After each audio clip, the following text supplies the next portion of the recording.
Blog Talk Radio. Welcome, ladies and gentlemen. Welcome to the End Time Tribune. Riddle me this. Will you need your hinds feet in heaven? And tell me if you can. Will you be given the wings of an eagle so you can fly to heaven? Let's get this started with a kick, shall we?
Welcome, ladies and gentlemen. Welcome to this week's edition of the End Time Tribune, April the 28th, 2018. It's good to be with you tonight. You know, ladies and gentlemen, I've been trying to cover over the past several years this topic of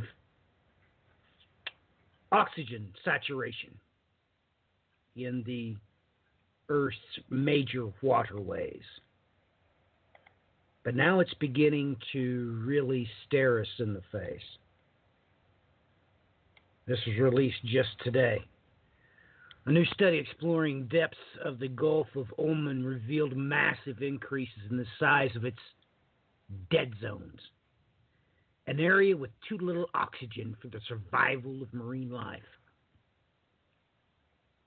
first spotted nearly half a century ago. Dead zones, aka oxygen minimum zones, or OMZs, were flagged as a major threat to marine biology. Well, ladies and gentlemen, the Gulf of Oman, which shares waters with the Arabian Sea, it's getting kind of critical. This dead zone has been investigated here of late with robots. The robots capable of going hundreds of feet deep underwater surveyed the region for about 8 months and kept relaying data. The findings revealed the work that the OMZ has grown larger than the size of Florida with no to little oxygen left. Ladies and gentlemen,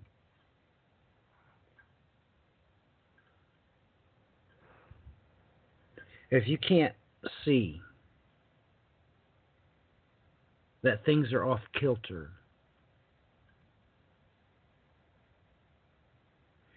you are so mindlessly staggering forward into the future. Someone who loves you should set you down and have a serious talk with you. You know, you should break out the science books and come to a dead reckoning of how the oxygen gets into the water, because let me explain something to you. Water is H2O.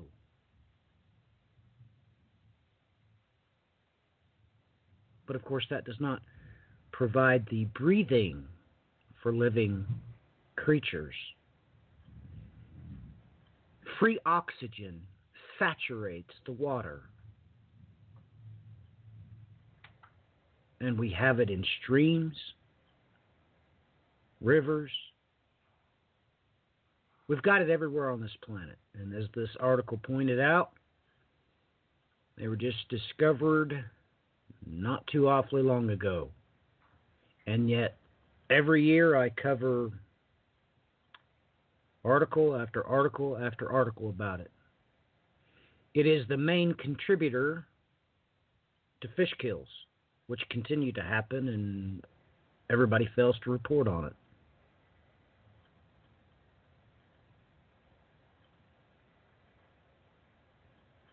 it. Does that bother you?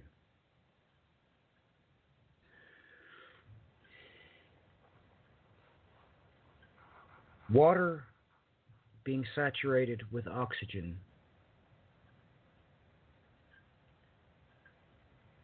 is the building foundation.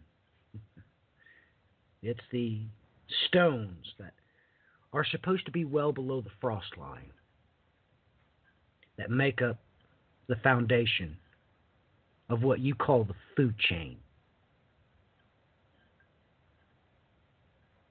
So, I strongly suggest that you do some research on that. Oxygen saturation.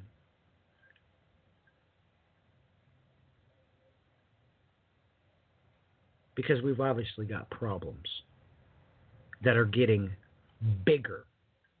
And I do mean much bigger.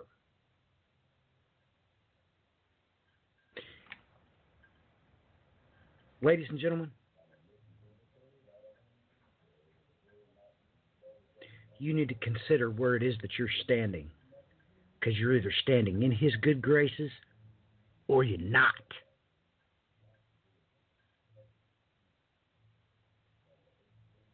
And He really don't care what your opinions are on the matter. You know, we have manuscripts of the Bible that Jesus was reading in the synagogues.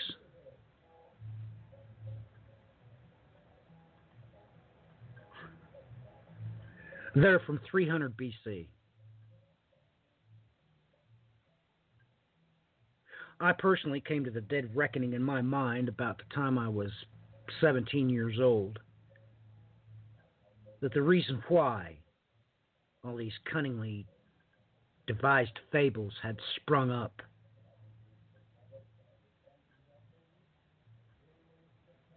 was because he don't flat care if you read it or not.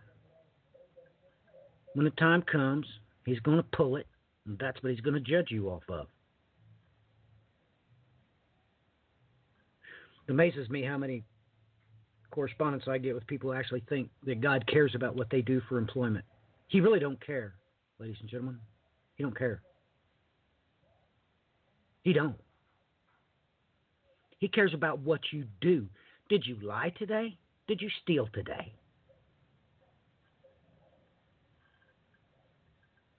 Did you act within the parameters of His law? Did you operate within the boundaries of the Beatitudes? That's really all He cares about. And those things are entirely up to you. They're not up to anybody else. But you can, as according to the Scripture, pay people to tell you anything you want to hear. Oh, ladies and gentlemen, it's all for sale.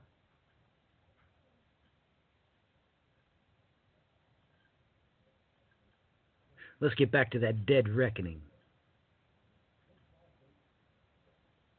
Do you know where you're at? Do you know where you stand? Well,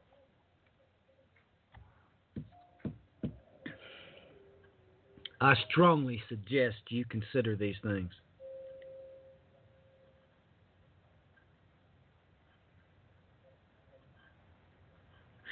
For the next 4 minutes and 33 seconds, I'm going to let you be entertained. But by the living God, you better take one thing to the bank. And it's the simple fact that He doesn't care what you believe. He really don't. The only thing He cares about has already been inscribed, documented. It is the most attested document in history, and everybody knows it. It is year over year, since they started counting, the bestseller on this planet without competition.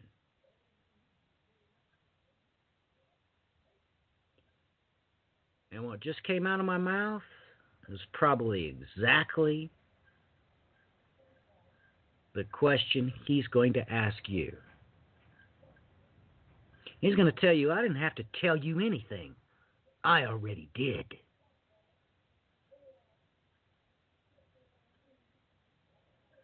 You might want to think about that. Warning, literally thousands, perhaps millions of people just disappeared. Welcome, ladies and gentlemen, welcome to End Time Tribune, covering breaking news and current events as it pertains to Bible prophecy. In effect, dispelling all the cunningly devised fables about the rapture. For He is coming. He who sitteth upon the throne is coming, and He will rattle your cage.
Welcome, ladies and gentlemen. Welcome to this week's edition of the End Time Tribune.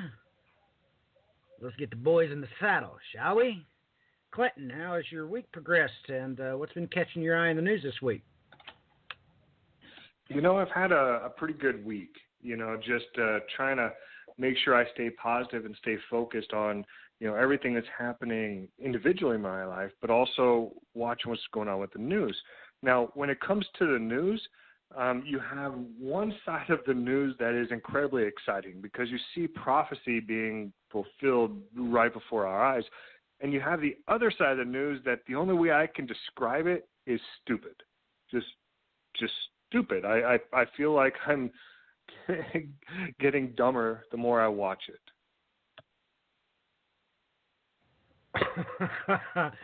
All depend on which channel you watch, because I tried that a couple of days ago. Brian kept telling me they keep contradicting themselves. So I decided, well, I'll go. They all have YouTube channels, just about every one of them. So I started doing it and went to one side of the aisle, the other side of the aisle, and I was catching news commentary saying flat out, straight up, the opposite thing. I was like, wow. Absolutely amazing. So, Brian, how's your week progressed, and what's been catching your eye in the news, bud? Well, my week has progressed as an atypical week would progress. But what's been catching my eyes in the news of lately? Well, I think I came out the door all guns blazing earlier in the week with the program I did on Overt Attention Show. That's been one of the big things. And the standard, of course, looking over the hot spots, which seem to have slightly cooled down, and as usual, nobody seems to be watching one of the big breaking points right now, let alone do they have any idea why this is such a major breaking point, not to even mention some serious history that revolves around this region. So I've been, sort of popping back and forth between news, trying to get to the bottom of a few things. And, well, I think for anybody that listened anyways, I think I blindsided some people with what I released earlier in the week. So there's my week in a nutshell, as they would say. Well, I think I'm going to tell everybody about my day, at least. I'll tell them about my day. I learned 2 new things today. Things I didn't want to learn.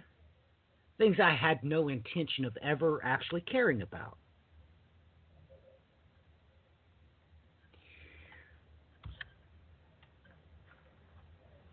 After doing some research, after I woke up, I had to call one of my children to my aid to check my findings, and because the Lord my God had decided to rattle my cage in my dream. So I'll tell you what happened. Most of you are probably familiar with supernatural encounters.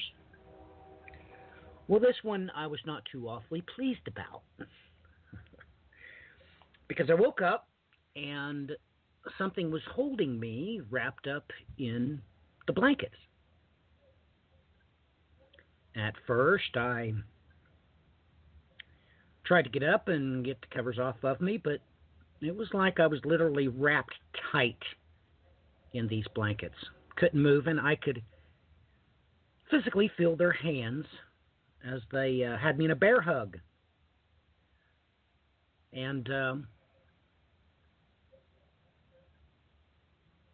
they thought it quite funny that they had one of their hands covering my mouth. Well, this progressed for, a few minutes. And it released me. I pulled myself out of the covers. I was laying on my stomach. I was placed on this bed on my stomach. So I picked myself up, looked around, and, well, I wasn't in my bedroom. So I got up. Didn't take me too long to figure out that, no, this was certainly not my bedroom. It's the wrong color. Well, lady in the late 40s peeked around the corner in the doorway, and I thought to myself, who on earth is that? So unbeknownst to me, I was too frustrated at the time because I was just in my underwear. And, I didn't put two and two together. These people might be alarmed by that, but one of those of you who get to know me, I really don't care. So, walked around the corner, and with her was a younger lady in her 20s. And I said, where are we? And something immediately struck me strange because they were speaking like they do in those old Japanese movies. Their mouths were moving, but not to the cadence of English, even though that is what I was clearly hearing was English. She said, well, we just moved here 2 months ago. We move every 2 years. So she starts walking me around this flat. Now, it's not like America. This was a huge apartment in a building, but they're called flats there. Well, she took me to one room that had a grand fireplace adorned with a green marble mantle. Absolutely fabulous. Me being in construction, I realized that this was a concrete stone building. It was not built with 2x4 studs. So, of course, I let this go by, and Tiana will appreciate this. I sat there and, nodded and nodded and nodded until I couldn't take it anymore. I stopped the poor woman. I said, no, I don't think you understand. Where on earth am I? And she said, well, we're in the Mezzogiorno. Mezzogiorno? What's a Mezzogiorno? And she said, Sicily.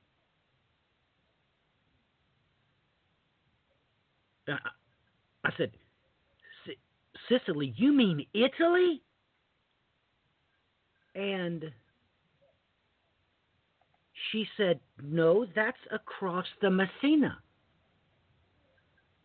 That's when I get really frustrated. What on earth is Messina? I said, just stop. Lady, I've never been to Europe. And that's when the younger lady took her right hand and covered her mouth, grabbed the other woman by her arm and buried her cheek into her shoulder. And it was then that I got a dead reckoning, ladies and gentlemen. I was that woman's husband and the younger woman's dad.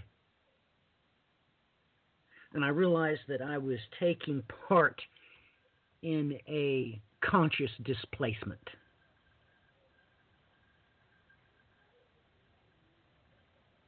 It was then I woke up. I find out, all of you have my word.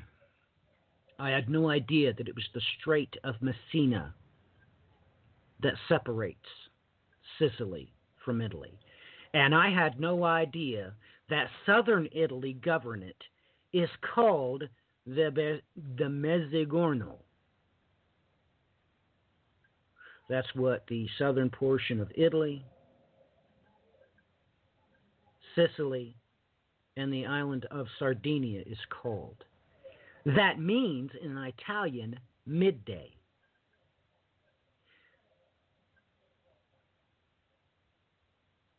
Now, you can take that with a grain of salt or not, but I'm telling you that I had no idea what those two words meant until I got up and looked them up.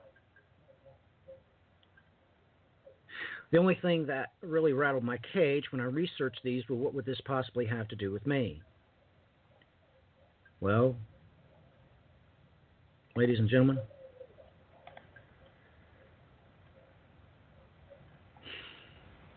The eastern part of the island was hit by a very destructive earthquake in 1542 and 1693. Just a few years before the latter earthquake, the island was struck by a ferocious plague. The earthquake in 1693 took an estimated 60,000 lives. 60,000 in one earthquake. Well, that's not the big one. You see, the big one happened in 1906, ladies and gentlemen. And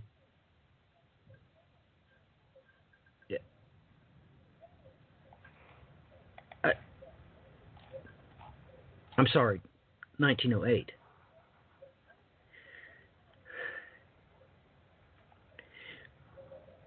This earthquake in 1908,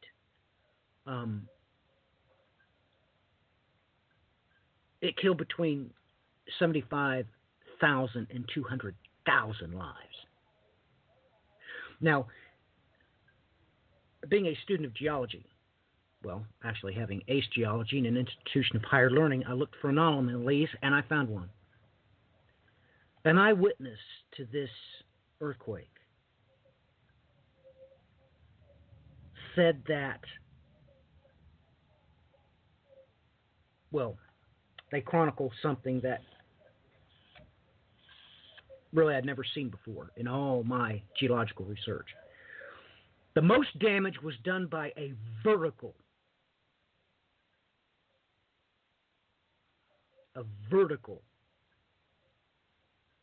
upheaval. Eyewitnesses said there was a massive jolt one way, then it came back. Most buildings were still standing until the ground just heaved up in the sky and threw it back down. And that's when all the buildings were flattened. And that was just the beginning. You know, the tsunami that came in, well, completely destroyed. So, first thing I thought about doing was, well, I know how to calculate. I put a dead reckoning of the date to the 108 or to the 1908 earthquake and aligned that with the 1542 one. And if I put the same years of separation between that and that occurred for the 1693 earthquake, that means that they should have had the greater earthquake about 2009. That means they're way overdue. Now,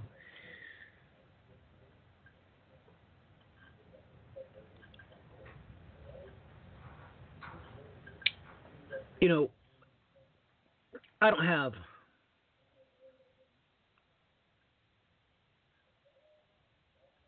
well, let me say this. Boy, that gentleman probably sure was jolted awake. And his wife and his daughter was really scared half to death, you see, because they thought that he had amnesia. He didn't know where he was at.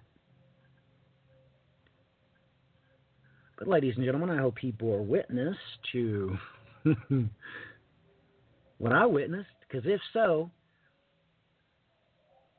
well, knowing those people, he probably went straight to the Father.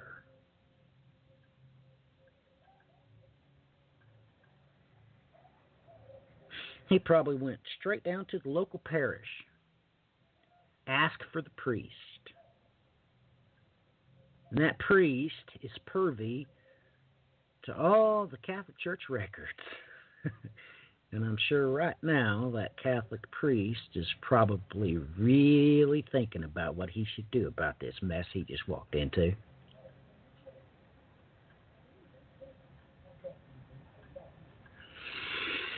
Well, Clinton, you have the mic. I don't even know how to respond to that. That's amazing. And it I hope that what you're indicating is not necessarily true, but we know that, earthquakes are going to rock this world in one way or another. I mean, a lot of people anticipate, what's going on in California, that could be there. The awakening of the volcano in Italy could be an indication of exactly what you're talking about. So, if that's the case, then, I hope those people are ready. There's even reports that Yellowstone is having major activity as well. So I don't necessarily think that what you just witnessed is off base. It's amazing. That's the only way I can see it.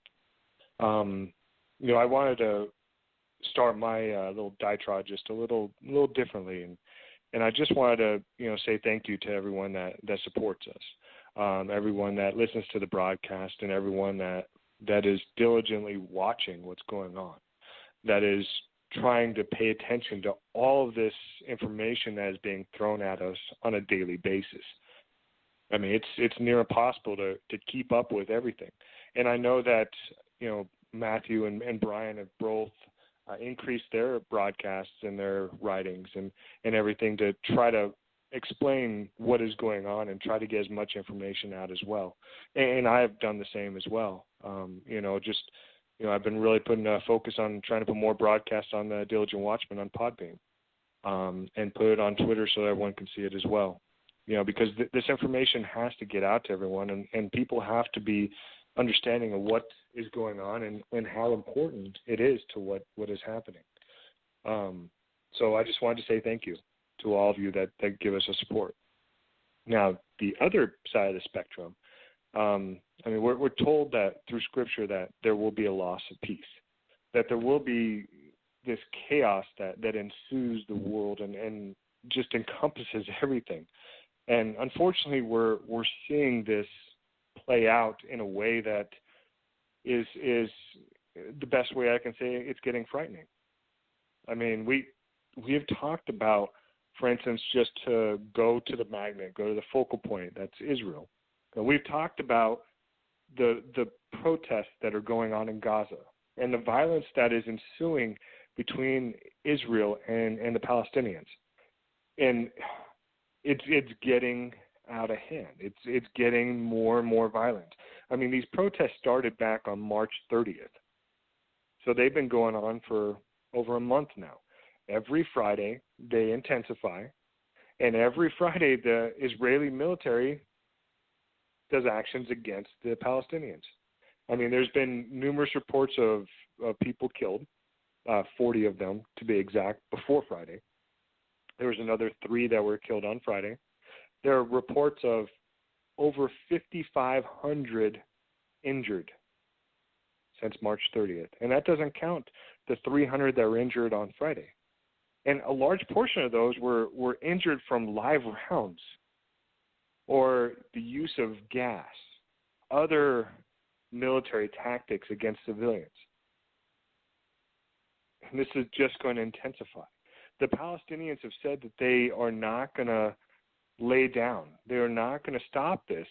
And that even after the 70th anniversary celebration that happens on May 15th occurs, they anticipate continuing these protests.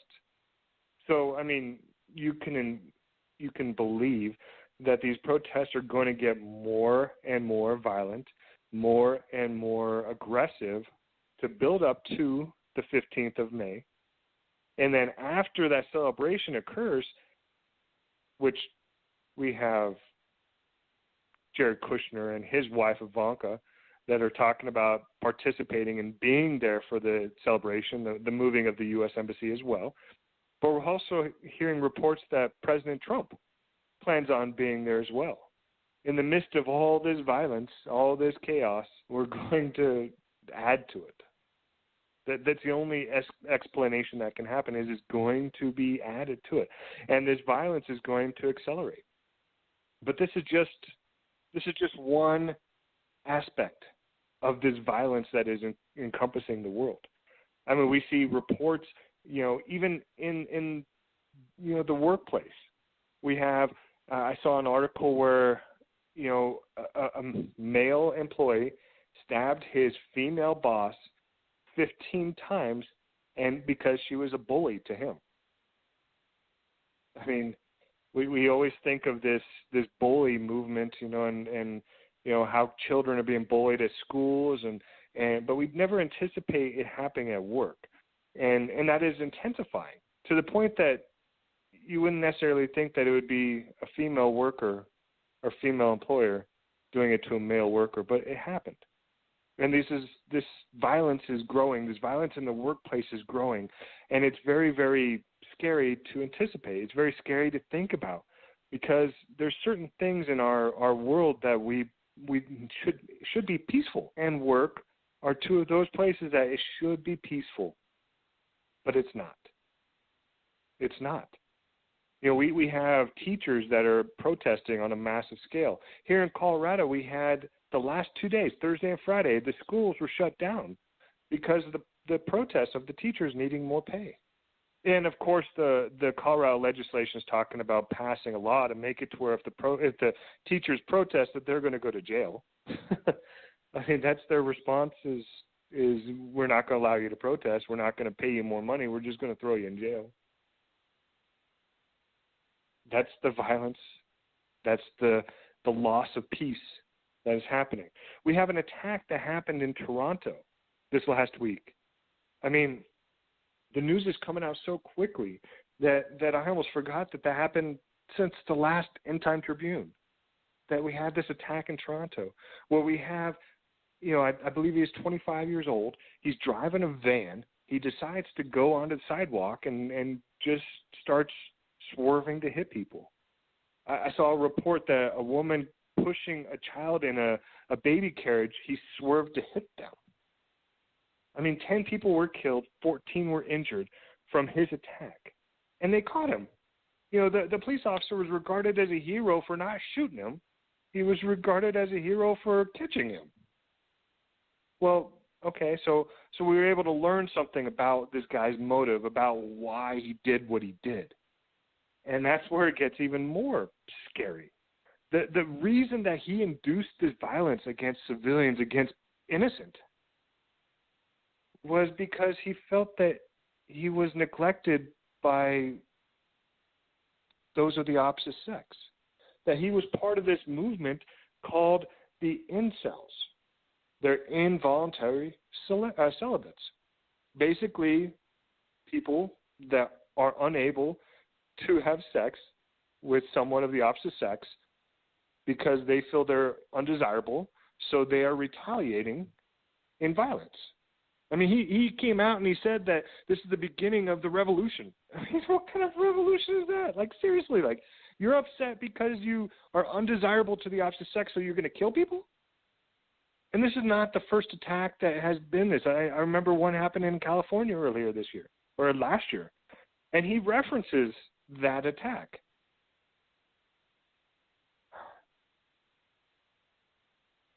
When violence is getting out of hand because of these kind of reasons, you know that peace is gone. I mean, just flat out gone. I mean, there's no reason that anyone should do that. It just does not make sense to me. But it obviously made sense to him, and whatever this involuntary celibate movement is, that's one thing. Then we have the attacks against women in a predatory way. I mean, Bill Cosby, who I grew up watching, as like a role model, as someone that you think of as funny and exciting. Well, he just got convicted on every account against him, and he's probably going to spend the rest of his life in prison because of his attacks, his predatory attacks against women. Harvey Weinstein, he's going to have the same scenario happen to him. And that's just the icing on the cake of all the celebrities and the politicians and those in power that have abused their power to attack women, either in the workplace or just wherever they choose to.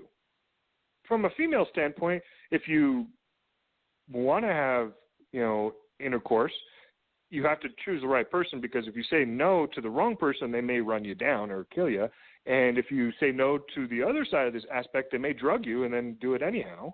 I mean, that's horrible. This is horrible. That is our society. This is horrible. That is the peace that is gone. But that is reality. Absolute reality.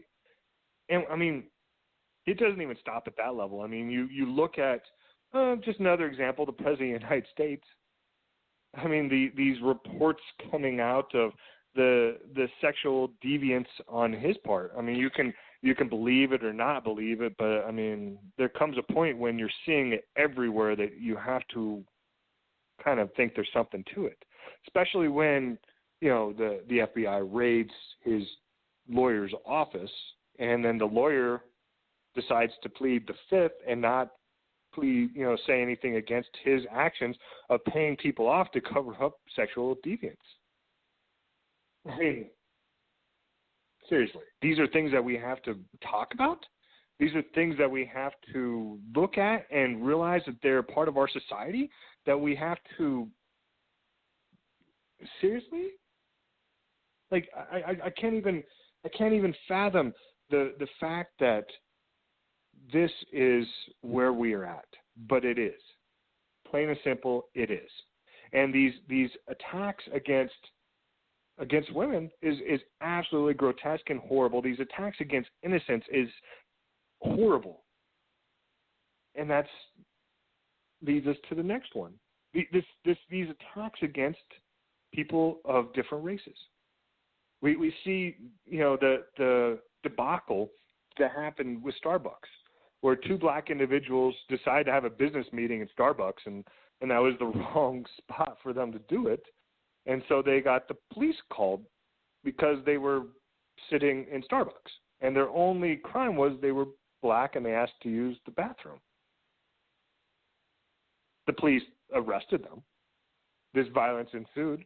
Starbucks as a corporation is trying to do their best to make sure that it never happens again, but it happened. We have reports that 5 black females were on a golf course, and they got the police called against them because they were golfing too slow. like, seriously.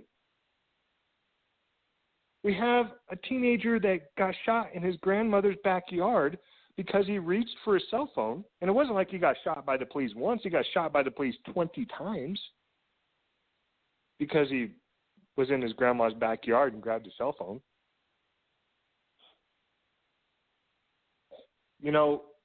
These attacks are being incited in so many different ways, not only from people of authority, but people of just average stature. I mean, I saw a broadcast that went viral, of course, about this family in, I think it was Virginia, I don't remember where, but they decided to put mannequins all over their front porch and painted them black and tried to say, put Confederate flags in their hands and try to say they weren't racist. I mean, why do an action like that? Why are you trying to incite violence? Are you trying to incite hate? Are you trying to, that's the only reason to do these things. But it happened. This happened. Whatever your reasons are, Matthew talked about that God doesn't care what you believe. He already told you where he stands. He's asking where you stand.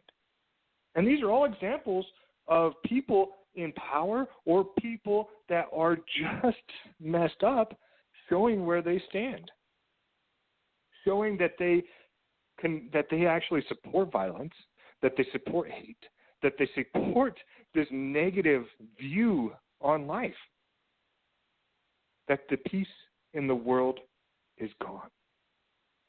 And so, from a intervention way of looking at it, what are people of power going to try to do? They're going to, of course, try to put in, things to make sure that this doesn't happen, that this doesn't spread, that this doesn't grow. And so, we have, for instance, like, new software that's coming out, talking about, how the police officers, they wear cameras. And so that way they can make sure they do the right thing and they don't do anything against someone that they're not supposed to. Well, that technology is being expanded. And it's being expanded in a kind of a big brother kind of way. And this article came straight out of Fortune. It says a company that makes body cameras used by police forces across the country is weighing the benefits of adding facial recognition technology to the cameras. Axon, which makes taser electroshock weapons body cameras, launched an artificial intelligence ethics board for public safety to guide the development of AI-powered services.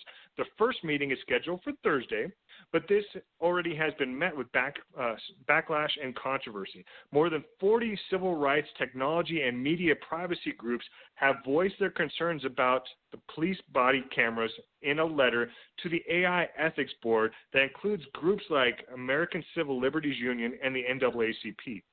Axon has responsibilities to ensure that its present and future products, including AI-based products, don't drive unfair or unethical outcomes or amplify racial inequalities in policing. The letter also notes concerns around the accuracy of facial recognition technology and the ethics of technology used with police body cameras. I mean, yeah, we know that AI is going to be incorporated into everything. It's already being incorporated into our marketing towards us on the internet. It's already being incorporated into our brainwashing through the TV and through the internet as well. We already know this. That's why the whole thing's going on with Facebook. It's because of AI. We know that they are incorporating AI into our phones and into everything else. Now they're going to incorporate facial recognition and AI into the police. People can say they're advocates, well, I haven't done anything wrong, so it's not going to affect me. But those examples that I gave before this, those people, those victims did nothing wrong. And people of power use that against them. Now, I'm hoping that this technology does not get used against people, but peace has been taken. We understand that. I've showed that. And then you go to the next extreme. We just have, just another example. It's just another country, one that just sits right next to us, Mexico. They're having their elections coming up, and their election is going to be on July 1st, and so what do they have going on down there? Well, they have a candidate, and I'll just read this. This is right out of Reuters. Thieves should have their hands chopped off, a Mexican presidential candidate said in a televised debate on Sunday, provoking disbelief from the moderator and setting off a storm of comments. Jaime Rodriguez, who trailed in opinion polls, made the proposal during a discussion about corruption in the first televised debate among 5 presidential candidates ahead of the July 1st election. We have to cut off the hands of those who robs. It's that simple, said the 59-year-old. He added that he would ask Congress to pass a law backing this idea. That's medieval. That's definitely something that's happened in the past, where you steal, you get your hand chopped off. But in modern society, that's not something that we see, except for in rogue states, maybe say in the Middle East or other places like that.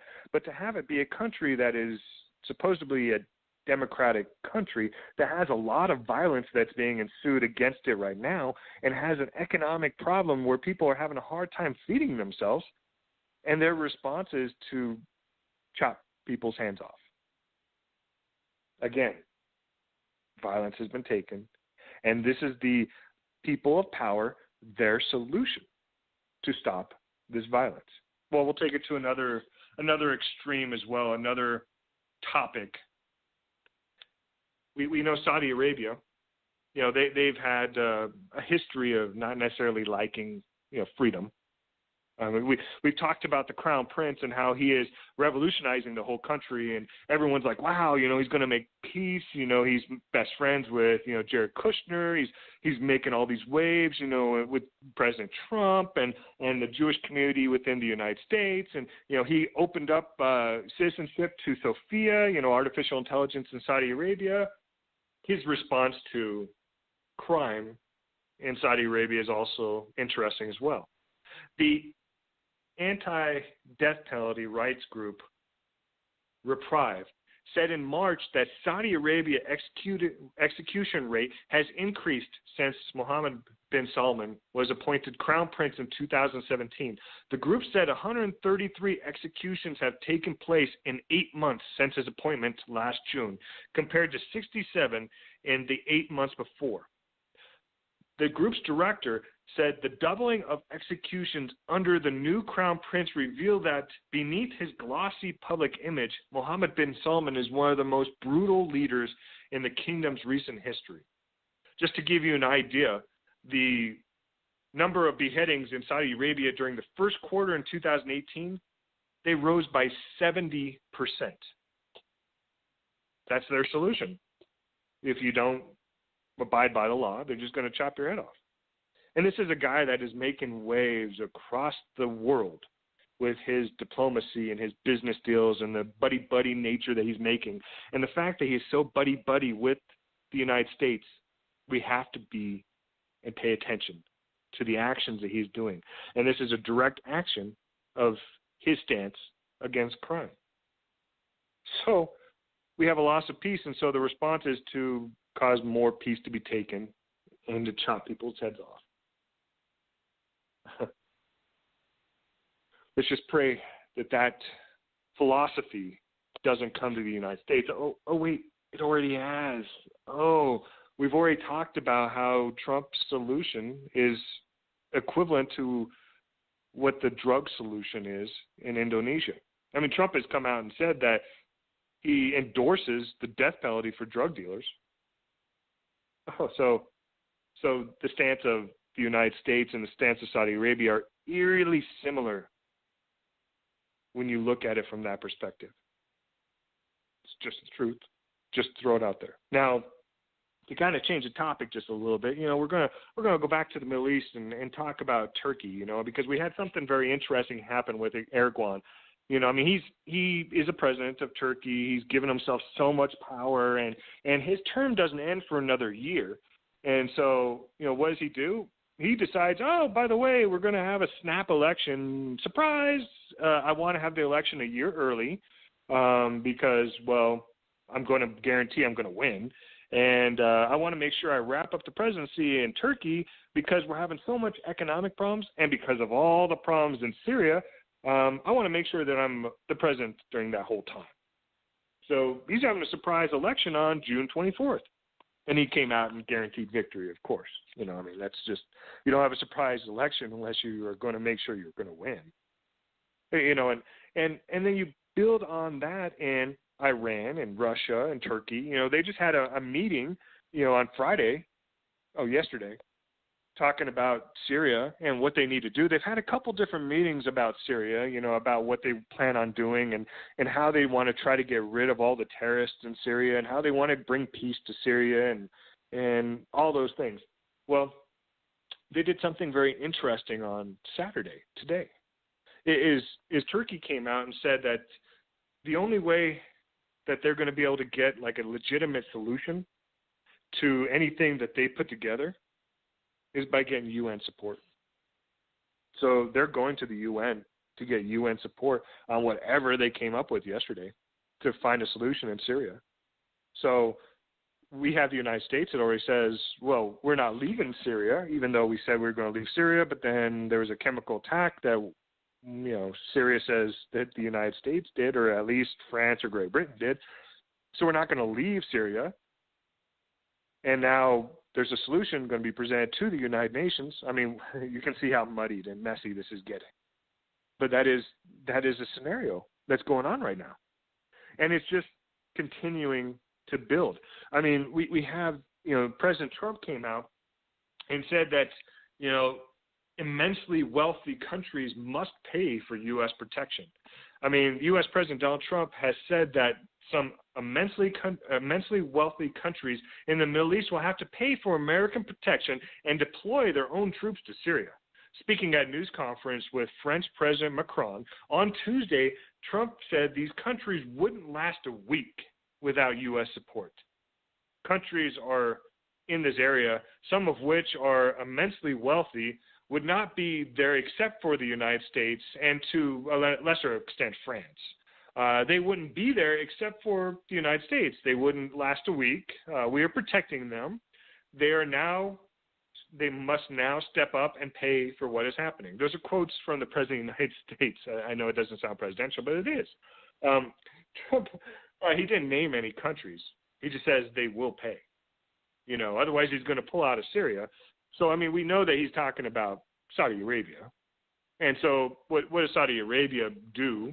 They come out and they basically tell Qatar that you have to send troops into Syria and you have to give us money to send troops into Syria.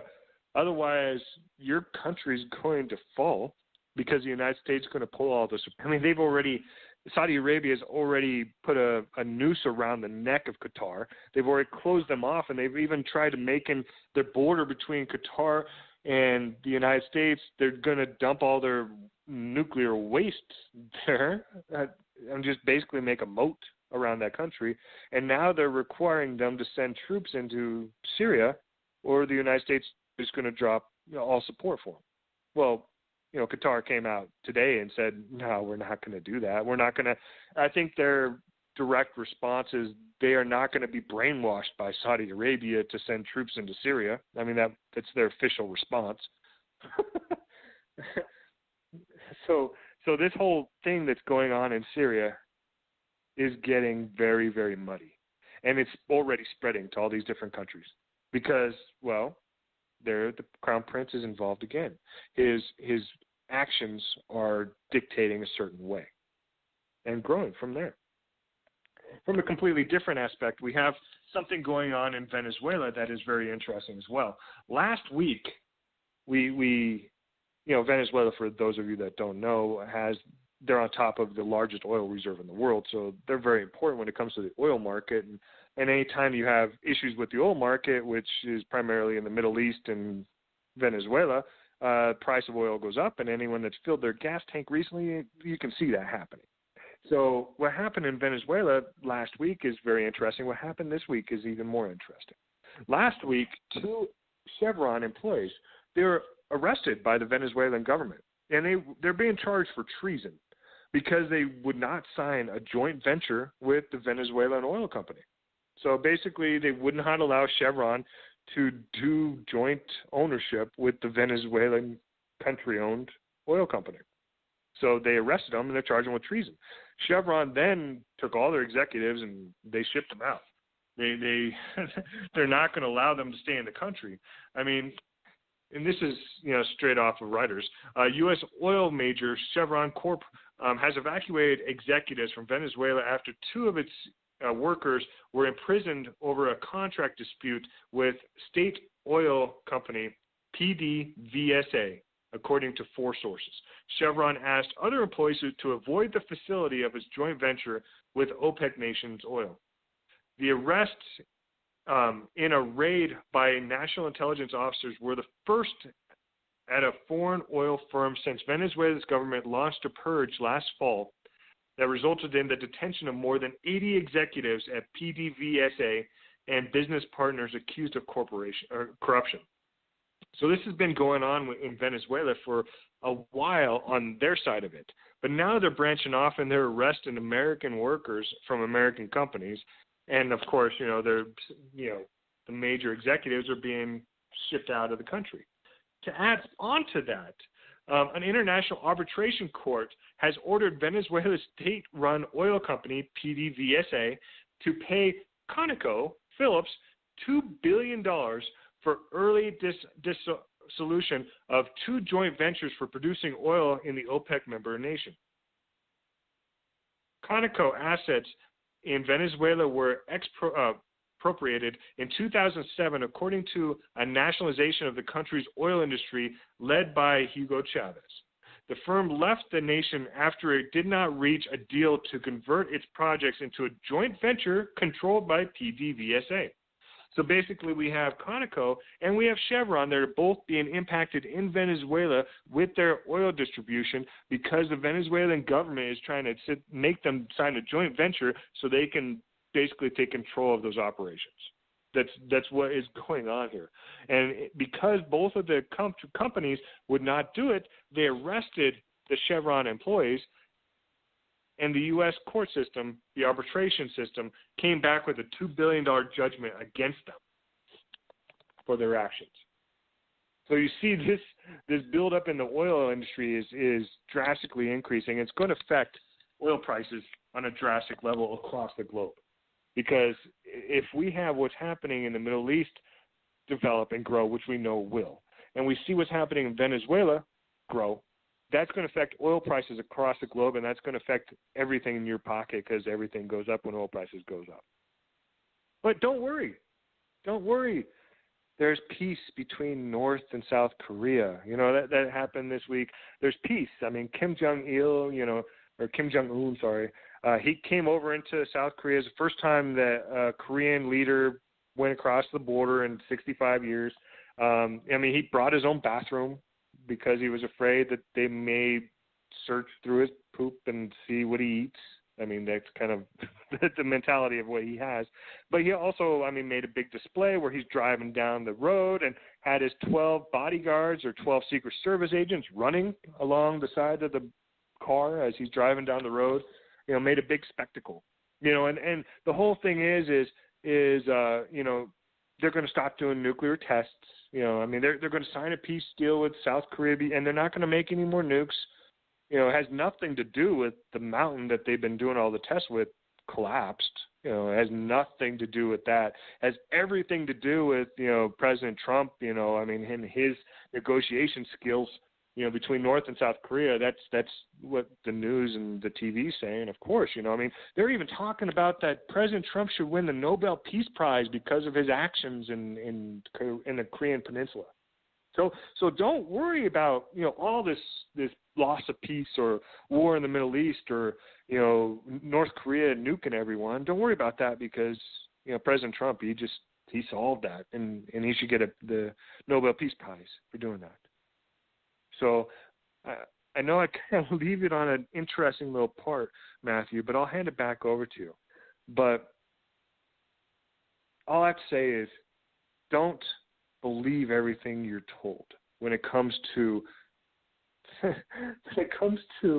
what is going on through the TV, because they are twisting every bit of information that they can to manipulate the way that you think. If you truly think that North Korea is stopping their nuclear operations to make peace with South Korea because of Trump and he should win the Nobel Peace Prize, maybe you're too far gone to realize what's truly going on. So, Matthew, I'll hand it back over to you. Maybe you're too far gone, huh? Well, that's one way of putting it. Ladies and gentlemen, just so you know, this week they discovered a hot magma plume more than 1,800 miles underneath Yellowstone supervolcano. Just come out just days ago on the Weather Channel. And right alongside it, we also have this, released just yesterday. Yellowstone Steamboat Geyser, the world's largest, erupts for a third time this year. So, ladies and gentlemen, we've got some things going on there at Yellowstone that obviously pretty concerning. Now, let's take note. Last times that this geyser has erupted. Last time was 1991. Before that was 2000, 2002, and 2003 and 5, then 13, 14, now 18. So, ladies and gentlemen, something is boiling underneath Yellowstone. No need for me to inform you that if that supervolcano went up, well, the rest of us here in the midst of Mundus Novus would go up right along with it. You're listening to the End Time Tribune. We're going to take a break. We are going to play for this week's break, Psalm 2, and with it, the chapter in the Acts that quotes from it. We'll be back in 9 minutes, 51 seconds.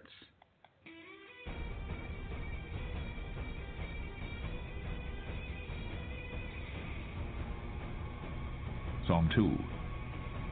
Why do the heathen rage, and the people imagine a vain thing? The kings of the earth set themselves, and the rulers take counsel together against the Lord and against his anointed, saying, Let us break their bands asunder, and cast away their cords from us. He that sitteth in the heaven shall laugh. The Lord shall have them in derision. Then shall he speak unto them in his wrath, and vex them in his sore displeasure. Yet have I set my king upon my holy hill of Zion. I will declare the decree. The Lord hath said unto me, Thou art my son. This day have I begotten thee. Ask of me, and I shall give thee the heathen for thine inheritance, and the uttermost parts of the earth for thy possession. Thou shalt break them with a rod of iron. Thou shalt dash them in pieces like a potter's vessel. Be wise now, therefore, O ye kings. Be instructed, ye judges of the earth. Serve the Lord with fear, and rejoice with trembling.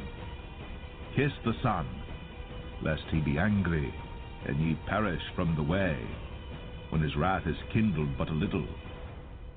Blessed are all they that put their trust in him.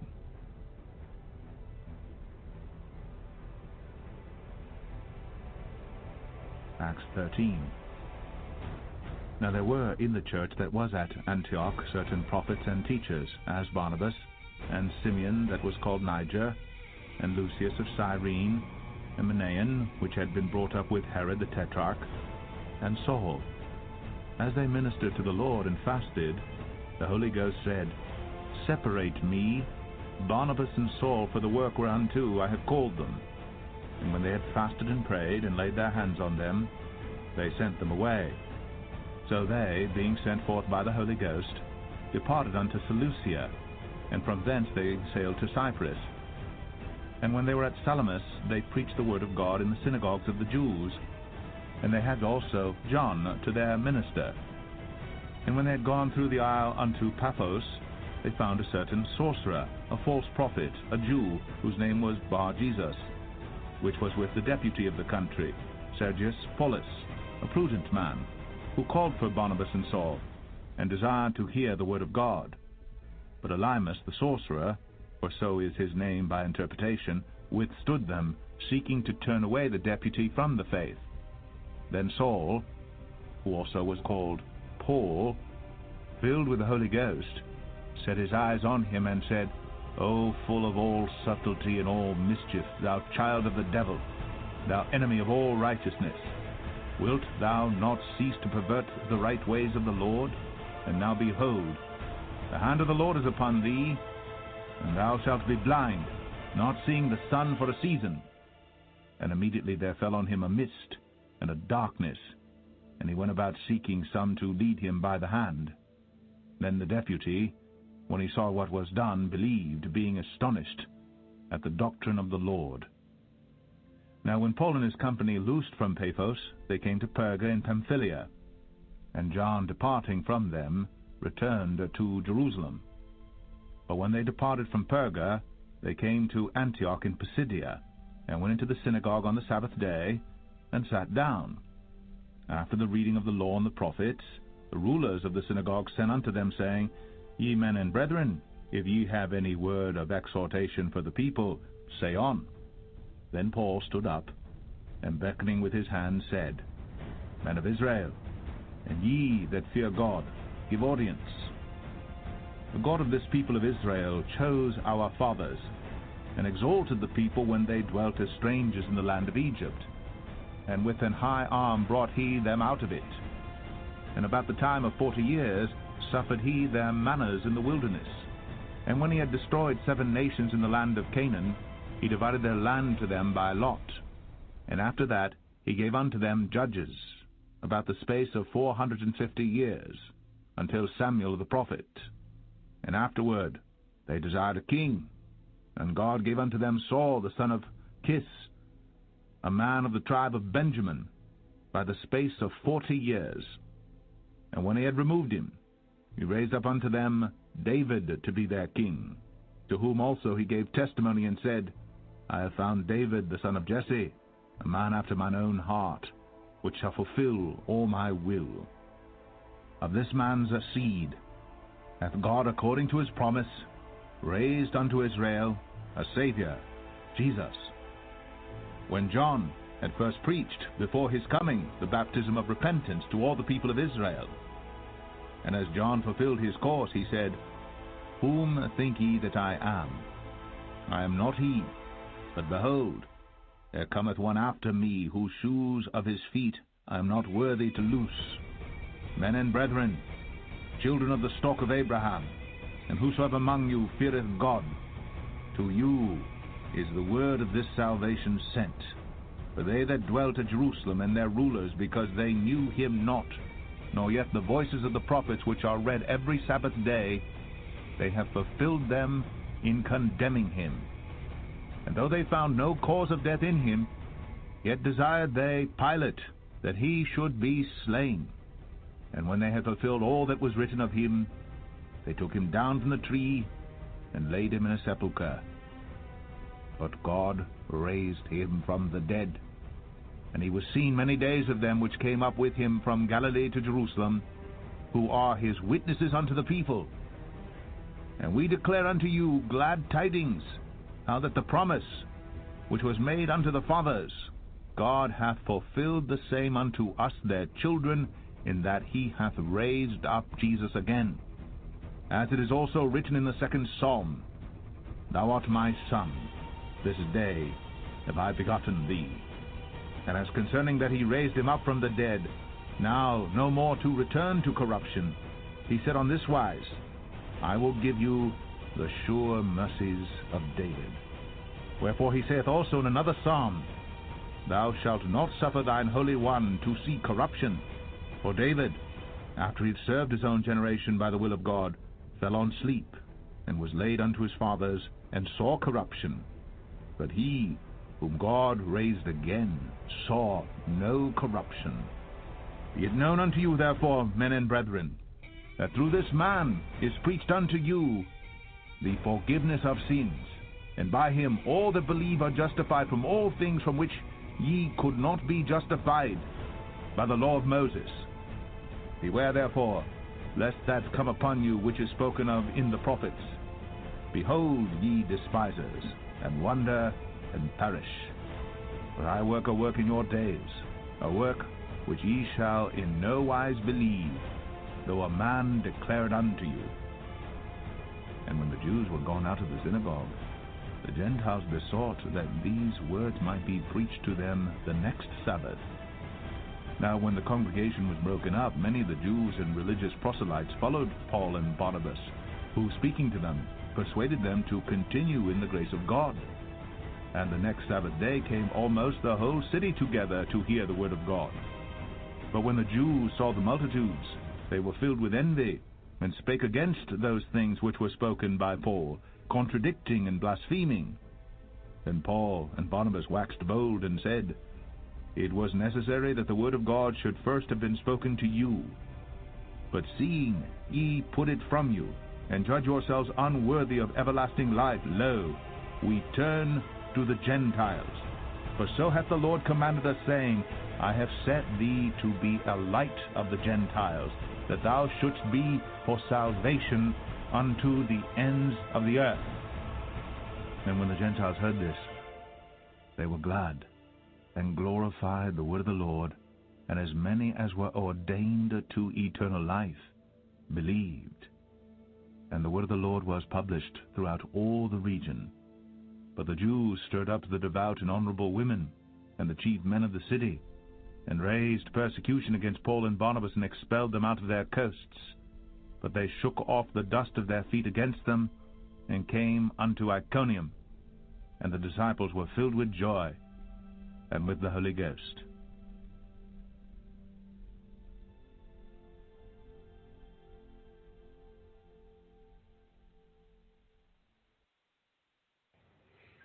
Welcome back to the End Time Tribune, ladies and gentlemen. I want to bring something up that was published here late, really quickly, before Brian gets on the mic.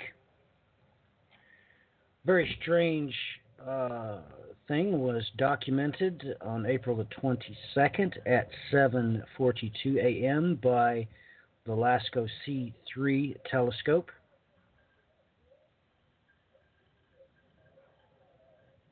Ah, yes, ladies and gentlemen. Asher. The only problem is that I first picked this up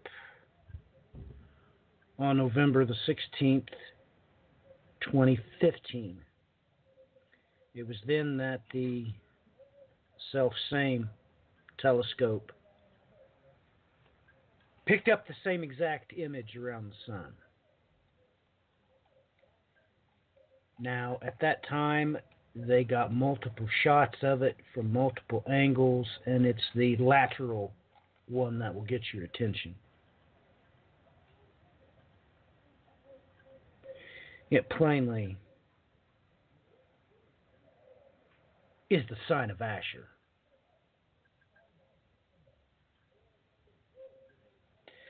Well, Brian, it's your turn for the mic. Start your diatribe. My diatribe.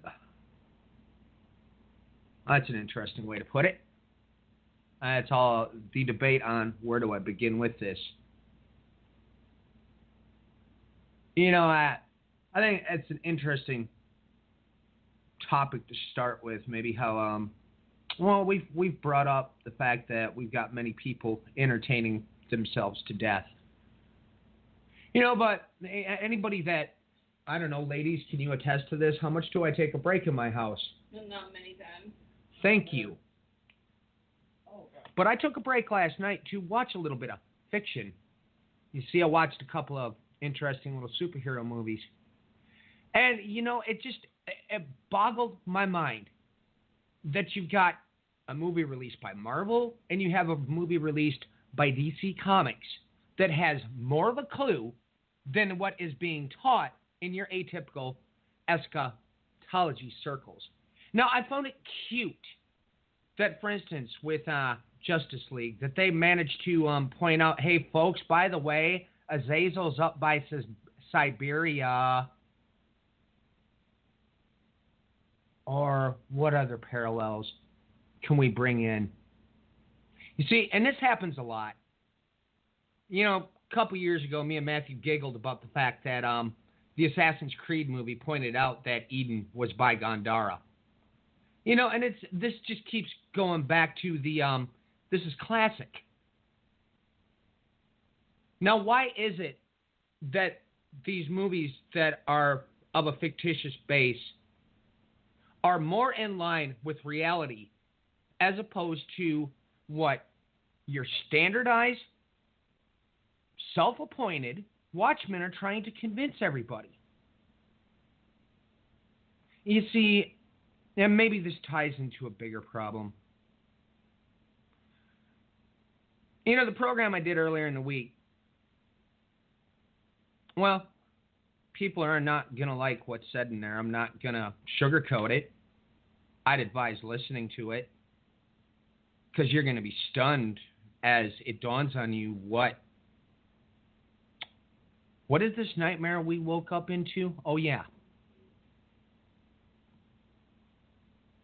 And it's rather interesting that, you know, about 24 hours after doing that broadcast, I decided to sit down and go through some of the more recent Vice News programs.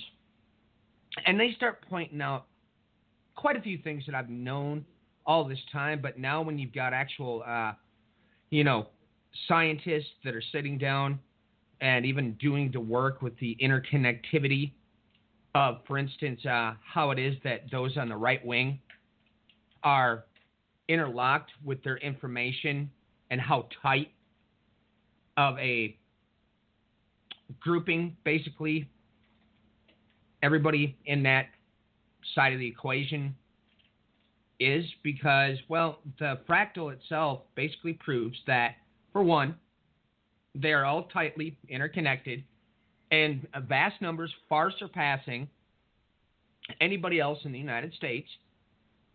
But that same fractal also illustrates the fact that they refuse to use anybody that has any kind of journalistic integrity.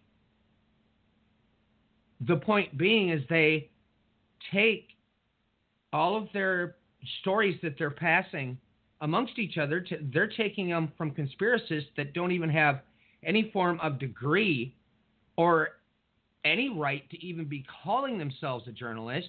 And this is what they are using for their news sources. Now, as you go along further and they begin to reveal the percentage of the population that even trusts real, good investigative journalists, you find out that there's only 30% of the population of the United States that will even look in these directions, as opposed to 70% that refuses to acknowledge actual real news. So we're not any longer talking about a divide in this nation because, I mean, look, statistically speaking, folks, you might want to find out what happened during this last election when it was around 48 to 49% of the population just got to the point where they're like, why even bother voting? The entire thing has been rigged against us anyways. We've got the choice between, Godzilla versus Godzilla. Yeah, there's no point. And that's what we had as the population that actually pretty much stated this is ridiculous. So we had the other half of the nation that squared off against each other. And, of course, the popular vote actually went to the other candidate. But as we all know, the electoral college vote, somebody did what they weren't supposed to and handed it to the current commander-in-chief. But now that we split those, you see, because of half the population didn't vote, then we have the other half. Well, guess what? Now we have a smaller ratio within how this nation has been divided at this point. But again, they don't talk about that, nor does anybody talk about the voter suppression that has been completely documented for years on end, where they're going out of their way to make sure so that minorities are not able to get out there to the polls. They've added in new identification bits and all kinds of stuff. And then when you go start looking into the fact of how much money the Koch brothers have stuck into this suppression, you see, folks, the most ironic thing in the midst of all of this is somehow the American public still is convinced that their votes actually matter.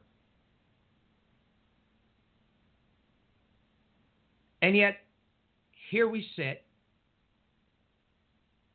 even as, everybody didn't realize that, your comic books and all that stuff, they've always purposely stated the things that they did at those certain times to basically speak to the current society, the political situations, everything going on. No, you didn't realize that?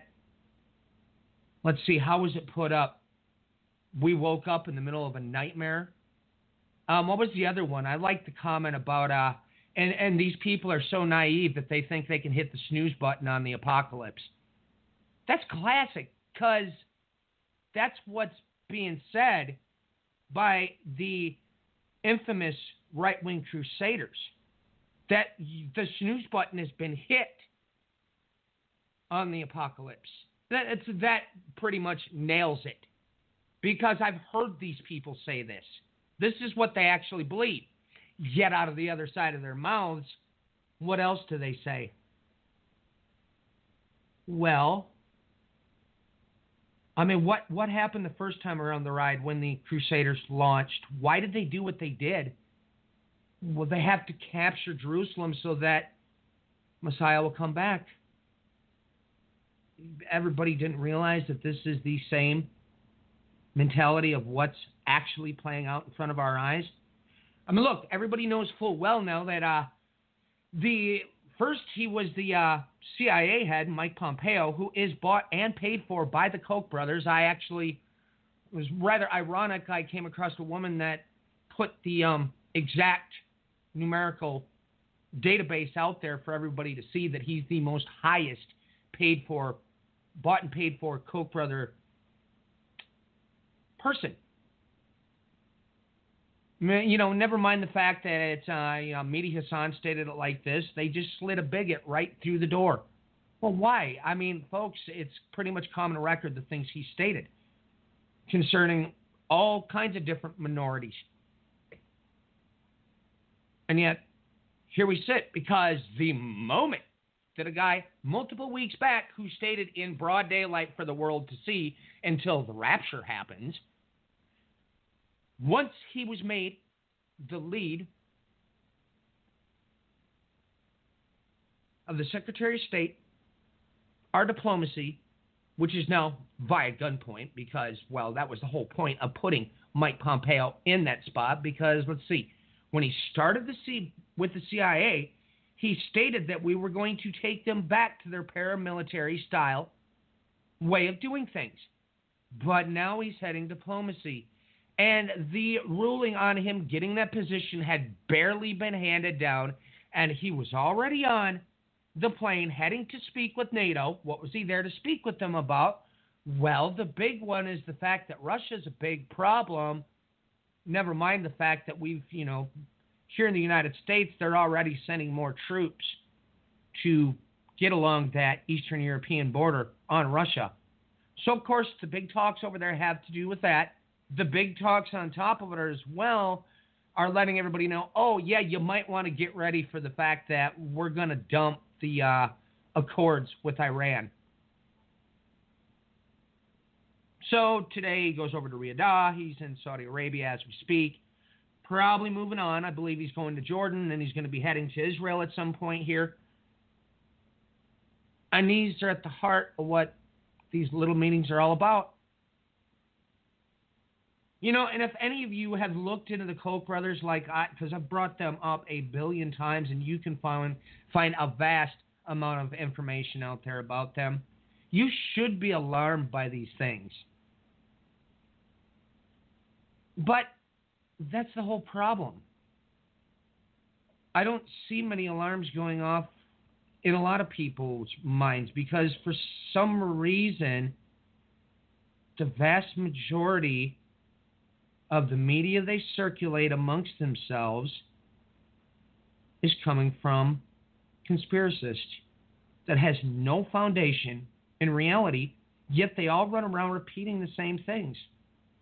We touched on this last week. We have people that are literally convinced that they're going to ban the Bible in California, and yet nobody goes out and does a fact check. Well, I noticed that same story, and a new variant started floating again today, and it's rather entertaining if you start clicking through everything. Oh, you ought to get a load of the group that calls himself a ministry that's rising up against this, because I guess apparently somehow this is a good thing that I guess it's our place in their heads that we can interfere with the free will of others. It's just me, or nobody else see a problem here? But then again, I guess I've taken stances on things that I'd say many a person doesn't really appreciate. And yet, here we sit. Let's talk about some more of the good old fun happening here on the soil of the U.S. of A. Kind of as I stated, I looked at some of the stuff the Vice had put forward. This is after I did the program that I did earlier in the week. One of the programs they did up, it's about a 45-minute, close to an hour. when it's talking about the first year of the American presidency and Trump's followers and a lot of the other things that are going on here, but what catches your attention the most is when they get a group of people together by the guy who has worked with the Republican administration. Well, he did. That's kind of the key thing because, see, I've paid attention to this guy that does the interview. After the election was won, well, he had already bought a piece of soil in another country and he moved. But he came back to do this focus group.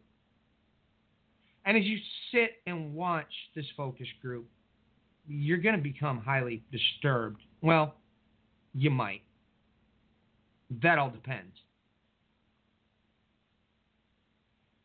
As you go through here, you can see it in broad daylight, because we have our middle class, whatever in the world that is anymore, sitting in the midst of it. And then you have the one working guy who basically, through the con jobs that were pulled by this administration, trying to convince people that he was bringing all the jobs back from overseas. But, never mind the fact that everybody knows that a lot of these factory jobs nowadays are being done by robots. Yeah, that's what's been happening with the manufacturing field. This has been actually going on for quite some time. But this poor guy was convinced that he was actually going to save the factory he was working at. Well, now he's sitting with nothing. And yet he was the only voice of reason in the entire room. They brought up, well, Islamic State has been completely wiped out. He's the only guy in the room that goes, what are you people watching? Where are you getting this from? So, of course, we had two news organizations mentioned, Fox and this, I believe it's OAN, or One American Network, I think is the name of it, off the top of my head, which that network is one I talked about last week that also started spreading this nonsense rumor through the Republican governor that is trying to run for the position in California that they were about to ban the Bible. Now, that news network is bad enough as is that I had to stumble onto it, and I spent last Saturday, or Friday, I believe it was actually, because it was before last week's show, I spent a considerable amount of time looking into them. Well, I can't escape this news source because they keep coming up in the worst of ways, including spreading disinformation about what's going on the ground in Syria concerning the chemical attack, which still, that whole thing is just left floating. We have no idea at all what happened. It's almost as if it's disappeared from your news cycle completely because this is what kind of happens. Everybody forgets what happened 5 minutes previous, and then once it quiets down, it just disappears. Still, no anything has come forward on an investigation. It is just vanished.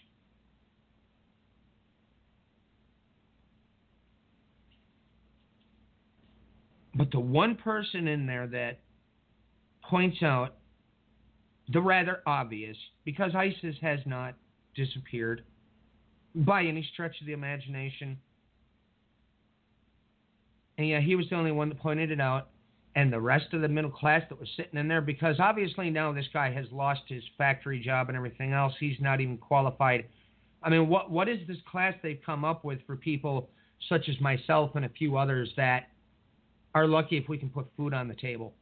I mean, what do we call that now? Low class? Non-existent class? I mean, but the only guy that really had any kind of grasp of understanding was the poor guy. And the rest of them, it was just utterly ridiculous. And of course, one of the words that was uttered was, well, Trump stood up and he proclaimed that Jerusalem was the capital of Israel. Yay! Yeah, yay. Because ever since that moment, what's happened in Israel? It's not stopping. It's continuing. As a matter of fact, even out of the Gaza Strip, it's basically been stated that, oh, by the way, we're not stopping on the 70th anniversary on the Gregorian calendar of Israel becoming a nation. No, we're going to go through that continual month of Ramadan. We're going to keep going. Well, we've had the West Bank groups that are planning also to get involved. And this just keeps kind of going. You know, and now on top of it, we've got stuff that's floating in about bills having to do with the embassy, the money going to be signed in. Oh, they were going to try to spend billions of dollars, and I made a better deal. You know, so once again, we've got all kinds of high strangeness going on with that embassy. Basically, what was announced back is that they're refurbishing an old building that was already there until more can be done. But this kind of goes back around to square one. Okay, folks, what is it that this administration wants again? Oh, that's right. They want the apocalypse so that that word that I don't like to talk about, so that they can be raptured. I mean, that's at the heart of this current theocratic regime. And if you think I'm playing make-believe, you should have caught the story I spoke about earlier in the week on my Overt Attention Show Blog Talk Radio program. Because they go through and they tell you, guess what? All of those infamous, the globalists are bad, have been removed from the current administration, and every single one of them has been replaced by a nationalist.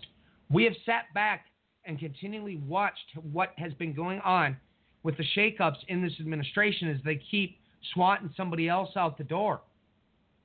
Look, just as the article from The Hill, and oh yeah, that's right, they are a reliable news source, points out, every one of those positions has been filled with nationalists. You see, but making matters worse, the middle class right wing has now convinced themselves that using the term nationalist is a good thing. They went so far as they had Nigel Farage from the UK even further justifying it with what happened in the Brexit. Because, folks, what you're getting in the Western media about the Brexit, as opposed to talking to an actual human being in the UK like I have done and asking them, why did the Brexit happen, is two different things. But that's okay. That means to be a patriot. That means, wow. You see, that nightmare we woke up into, this is how far over the edge it has gone now.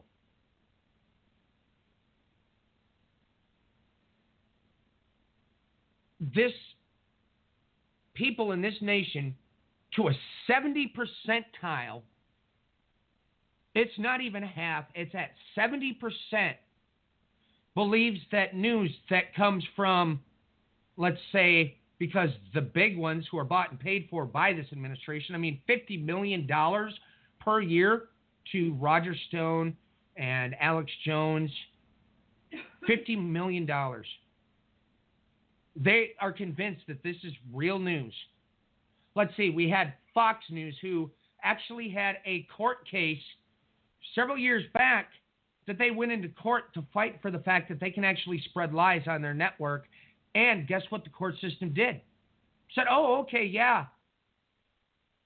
Yes, that's the integrity you're dealing with in these sides of your state-sponsored media. We've had those people over at MisInfoWars. It came out last year when his ex-wife, in the midst of the divorce, forced him to admit that it was an act, that it was all make-believe. But yet this is the same groups of people that continue to be puppeted as being a reliable source of information. We have people out there now that are some of the highest followed after and viewed on YouTube and this, that, and the other thing that have just basically completely make things up on their social network feeds.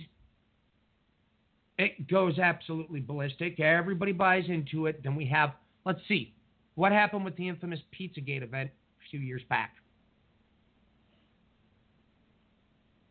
I mean, what? Does everybody forget the guy showed up with a gun because he was convinced this was really happening? And he showed up there to start shooting at people? Or let's talk about the shooting that happened in Florida. Do you Crusaders out there not realize I've been watching everything you've been doing in the midst of this? Because a vast majority of you, like for instance, you'll put wallpapers on your Facebook behind your picture of guns or little girls holding guns. And then you'll start releasing false information that goes, oh, this book was written back in the 90s that claimed they were going to do this very thing to take away all our guns. 2 seconds later, it took me to verify the fact that that book was not written until the Obama administration. Yet, of course, nobody checks these things. They would rather spread false information and not spend even a split second to look into it. But let's talk about what they did to the kid that decided to stand up and finally say something, because it gets to the point where enough's enough.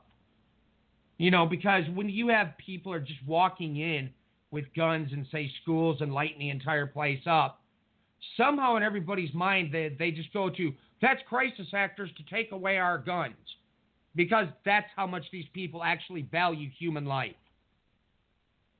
Their guns are more important than the lives that have been lost. Or let's talk about the guy that continued to show up at the church that was earlier, I believe it was in the midst of last year actually, that was shot up.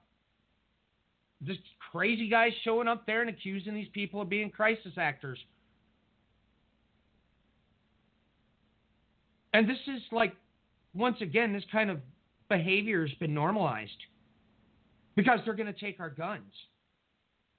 Well, as I've always said, Crusaders crusade. They don't know how to do anything else.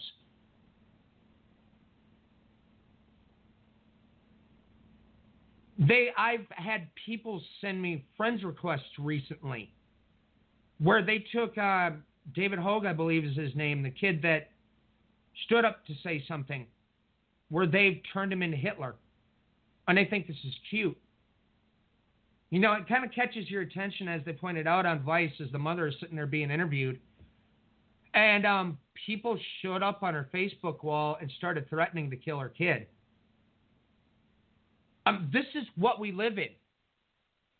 This is the reality we now live in this nation and many other European nations for that matter, where nationalism has also been normalized.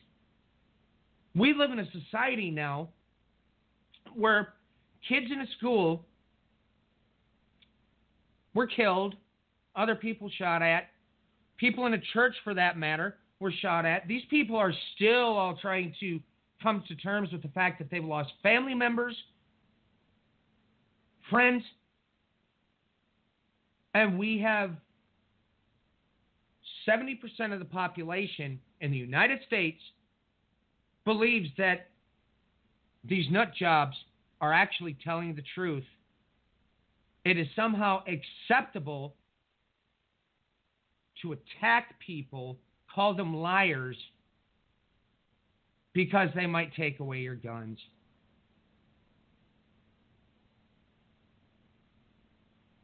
How else do I state this nicely? Because there's no stating this nicely. Being ashamed of yourselves, that's a bit of an understatement. And if you're listening to this and you're one of those people that's been doing this, my advice is repent.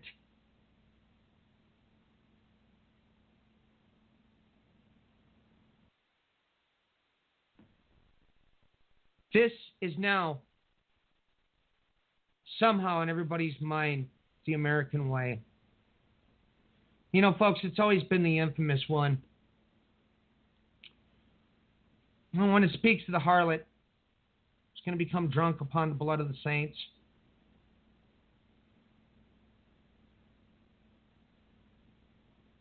You know, it was rather interesting, you know, because I'm finding that I'm having to spend more time as of lately undoing the psychosis that's being taught in these infamous eschatological circles. Because that's literally what it is. These people can't even spend 5 minutes going through the history to realize that there's such a thing as, groups of people like move. They've been moved by invasions and migrations. Some of this stuff having to do with weather change and climate change in ancient history. Oh, yeah, because if you study ancient history, you have to also realize that, yes, populations have moved because of climate change. Like, for instance, if a river changes its course because, let's say, like, for instance, a huge earthquake happens or something, well, all of a sudden they've lost their capacity to have water to fertilize their fields and all kinds of other good stuff. That, therefore, means, well, they get displaced, they move somewhere else. But instead, it's easier to make up nonsense. It's easier to, let's talk about this infamous one floating around in these circles, that infamous alliance has now been formed. Everybody, do yourself a favor and go in and look into, let's say, for instance, pull up the Syrian peace accords, looking at all the different varying factors. Take note of the one in Astasa, Kazakhstan, because these groups have been talking for quite a long time. But, you see, I'm always having to sit here and go between multiple layers. I have to watch geopolitics. I have to watch the nationalist psychosis nightmare that is playing out in front of my eyes. Not to even mention I have to stay on top of the historical ramifications, everything. How many people out there realize what's going on in Armenia, let alone how major this really is? Not to even mention the fact that, hey, guess what? It hasn't stopped, and it's getting to the point where you're dealing with something that is mega. And if things keep going along in this present course, well, let's put it this way, Russia's getting pretty concerned now because the leader behind this popular uprising, you see the kids on the street and the regular everyday, more towards your, I guess you would say going towards your about age 30. I'm in agreement with why they're fed up. They live under a completely despotic regime has been ruling over Armenia for a while. I mean, at some point, people get to the stage where they say enough's enough. But there's other circumstances here with, for instance, the guy that everybody's rallied behind. Because he's actually wanting to break away more so from the alignment that they've had for years with Russia and slide more towards the European and Western side of things. Then all of a sudden we realize that we've got a pattern happening here, and a dangerous one at that. And I mean, Serge Tonkin, I believe is his name now. Some of you out there probably going, well, who's that? Well, there was a band here in America, at least we knew him by the name of System of a Down. He's the vocalist from that band. Well, he's long since gone on to start doing a lot of solo material. Oh, I'd advise taking a listen, not to even mention watch a few of his videos. It really astonishes me that when somebody can do a song and put a video together and in 4 minutes can drive home the point even better than I've been able to do since I started doing this in 2011, that's somebody you should pay attention to. And he's Armenian. And he's had a lot to say in the media while all this has been going on. I'd pay attention to Serge. He's a good guy, too, folks. He's spent his entire life fighting against injustices the only way he knows how, by bringing it into music. And everybody, I think, forgets Armenians are Christians. It's been that way for a long time. But we also have other circumstances here because, you see, there's been an ongoing on and off, on and off, on and off again, conflict with Azerbaijan since the 90s. We have a breakaway section that's inside of what is the borders of Azerbaijan that's also made up of Armenians. Now, they call themselves the Artsakh. Everybody's heard me refer to that name, Saka, before. Artaxad. Well, you see, folks, that's part of that group. That's the Magi. We've already explained how also part of the group in Armenia is the original Chaldeans. The genetics leave that for no form of debate whatsoever. And then we get into Azerbaijan. Well, we've talked about Azerbaijan over the years more times than I can shake a stick at.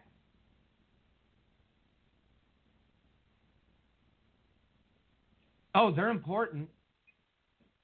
Majorly important. But I guess you're going to have to wait, because I'll be getting to that down the road here. You see, because we've had reports coming out of Azerbaijan that, because these peace accords that have been going here, 2016 was the last big breakout where people in Azerbaijan, they started firing artillery into this breakaway area inside Azerbaijan and just started indiscriminately slaughtering people. Then to add into it, because Azerbaijan, obviously, when you had the Soviet Union, they just uprooted people, moved them wherever they wanted. And this is why you have all these problems with these areas that are no longer part of Russia. So what they did during this war is they took the minority people there in Azerbaijan and they put them on the front lines so that these were the ones that were getting killed as they were advancing on this little breakaway area. But it turns out in the midst of this, that was happening in 2016 as well, that ISIS started showing up in the mix. Which is rather odd, because a vast majority of the population of standard Azerbaijanis, well, they're Shiite Muslims. And yet you had Sunni Muslims, ISIS, that also started showing up in the middle of this.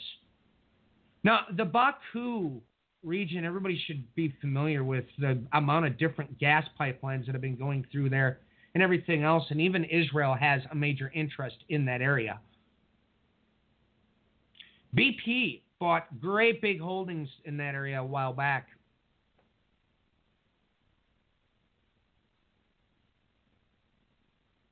Right now, when you've got, this has been happening all throughout the week. There's been reports coming from Azerbaijan that the Armenians are breaking the ceasefire. It's a little hard to, on the ground, because I'm not standing there where it happens. I don't know. But that's what the reports are saying.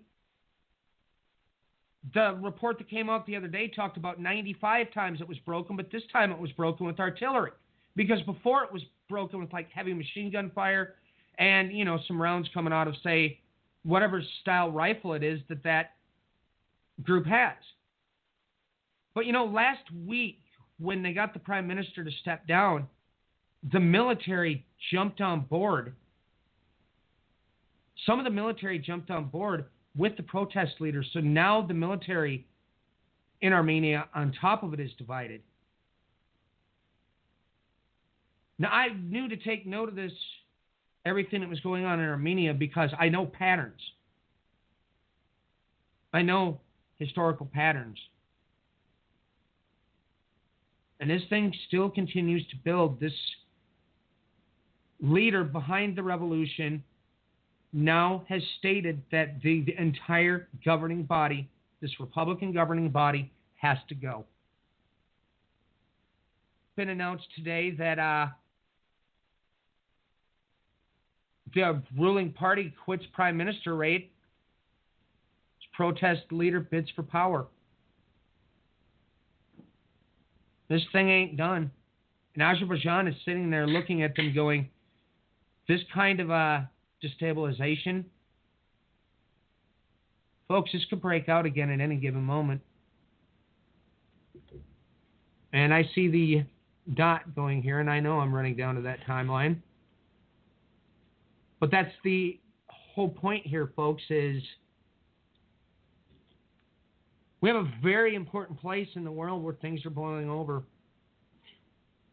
And yet, your watchmen have got you more confused with fiction than reality.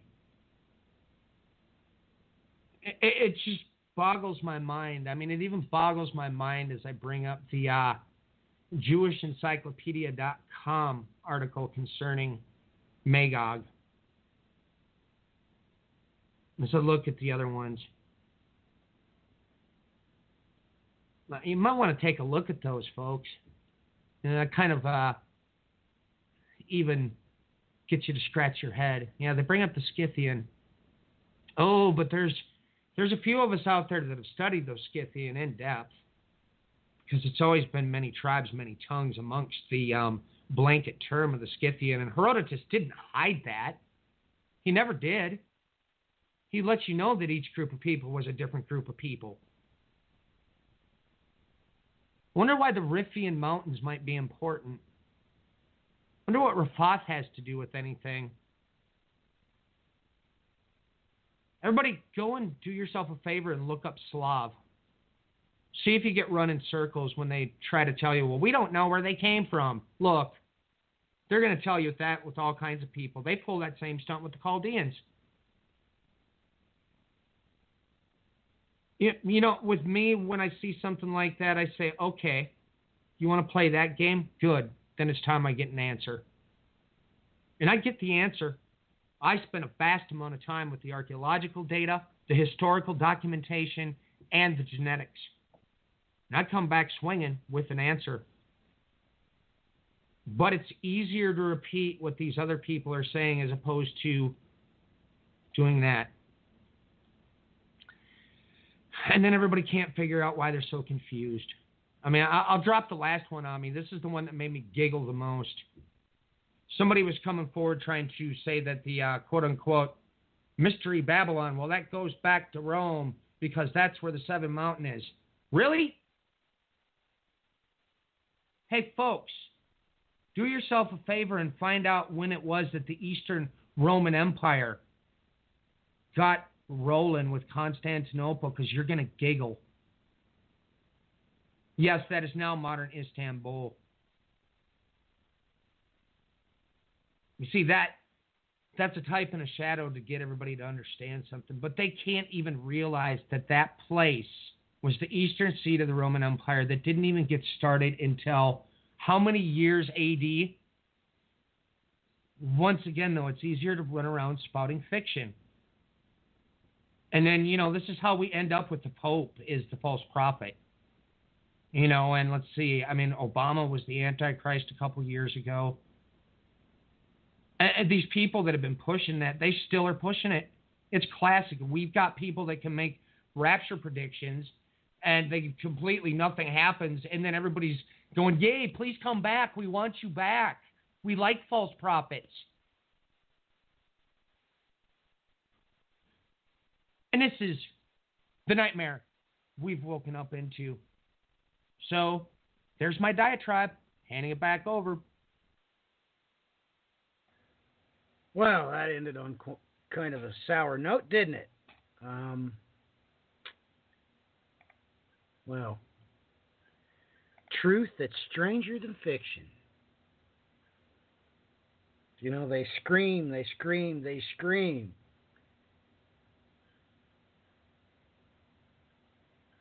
The exact opposite actually happens. They just go quiet for 3 or 4 months and people scream them back out on the stage.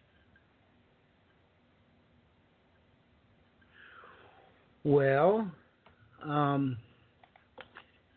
that kind of details exactly what the Bible said was going to happen. I mean, believe it or not. I mean, that's exactly what the Bible says is going to happen. And I just...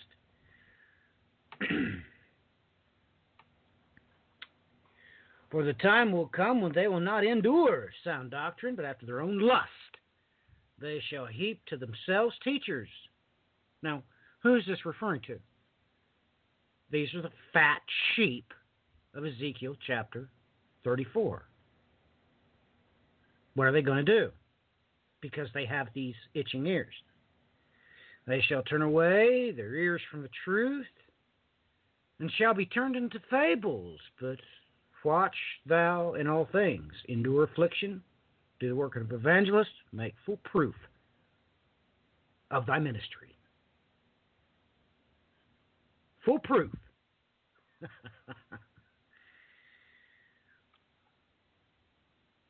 Yep. Brian, they have to scream them back out on stage.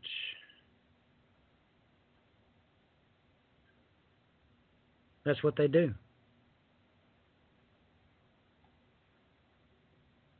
You know, they can't have a dead reckoning like I talked about last week. Just a few simple verses of what God said He's going to do to these fat sheep.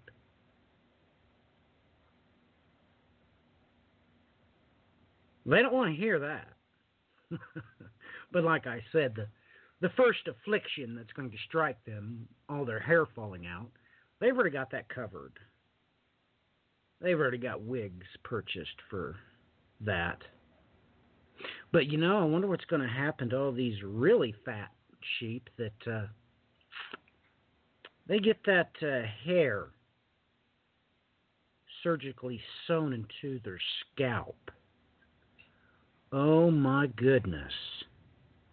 I don't think you even have a remote clue as to what you're going to go through. But, you know, all we can say is wait and find out.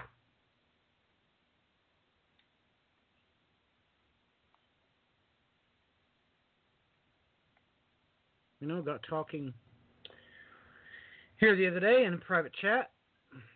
Good question started rolling, just reiterating what I'd said before about you might want to study about how it's going to be. You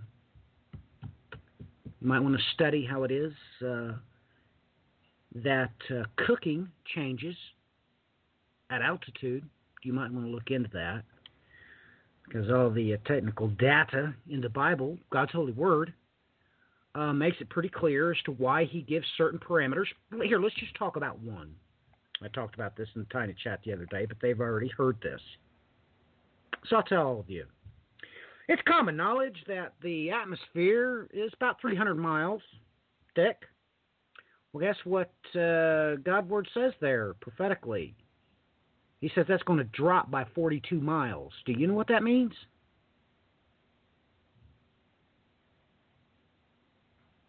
I hope so. You need to know what that means. But that's all right. If you're a fat sheep, go check out, you can actually read your diary that God already wrote for you if you're a fat sheep. Just go read Ezekiel 34. He well plots your path, where you're going, what you're doing. There's no questioning it. So, with that in mind, Clinton, your websites and closing comments, please, before we hit the dead stop. You know, if there wasn't enough to look forward to, of these coming days, the President of the United States just gave us another one today. This is just, as he's at a rally in Washington, Michigan. This is just the quote that he says, talking about the wall in Mexico and how it's going to affect the United States. This is the quote. That wall has started. We got $1.6 billion. We come up again on September 28th. And if we don't get border security, we will have no choice. We will close down the country because we need border security. So, if things don't explode and go crazy up before September 28th, we just got a promise from the President of the United States that he's going to shut down the government unless he gets his way. So, we got something to look forward to. Everyone, thank you again for your support. You can find me on clintoncowatch.com.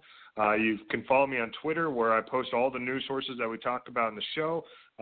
Just my handle's at Clinton Cowatch, and you can also follow me on the Diligent Watchman broadcast on Podbean. Thank you, everyone, and may God guide you on your journey. Brian, your websites and closing comments, please. Well, I mean, a response to that being pointed out, I like how on The Intercept this week with Jeremy Scahill on his podcast, he had Chelsea Manning on, the infamous whistleblower, when she saw a bunch of civilians get mowed down in Iraq, and then she was put in a black site and everything else for quite a few years. People, we have an occupying force on our own ground, as the paramilitary forces are now policing the United States. It's not what we have to look forward to. It's already here. And that's rather the unfortunate circumstance. My website, you can find me at overtattentionshow.com. On Blog Talk Radio, you can find me at Overt Attention Show. On Twitter, you can find me at Overt Attention Show. And if you want to email me, overt.attention.show@gmail.com. Thanks for joining us. God bless.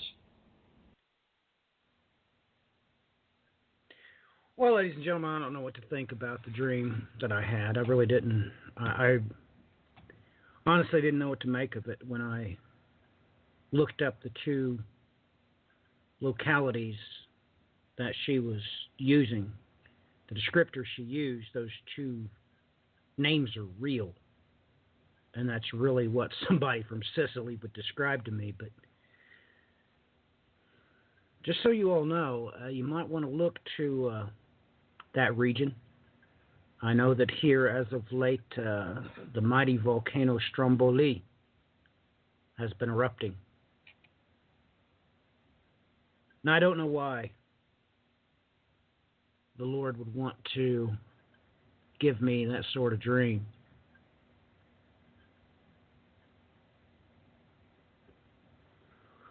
But the only thing that caught my attention was that vertical upheaval. All the eyewitnesses said that at first it went forward, then it went back, but then there was a massive upheaval, and when the ground came crashing down, all the buildings came with it and literally buried everybody under the rubble.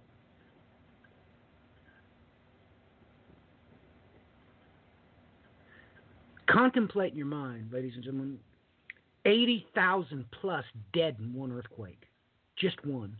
Now there's quadruple that amount of people that live in this area. And I had no idea why this woman had told me it's across the Messina. I had no idea, never heard of the Strait of Messina. Had no idea.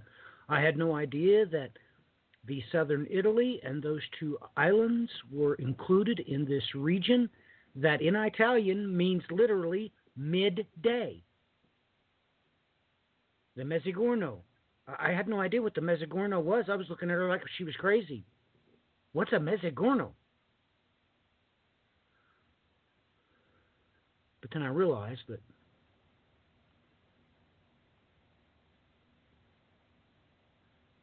she was talking to her husband, not me. But I'm sure I figured it out the same time he did, and he woke up.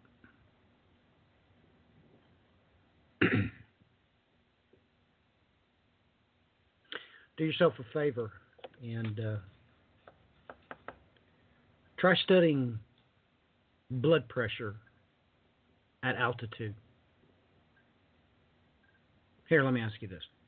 If somebody has high blood pressure, will they do better on top of Mount Everest or worse?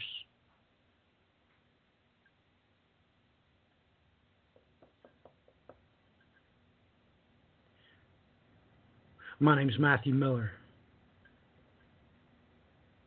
I'm a Bible-believing, gospel-preaching, God-fearing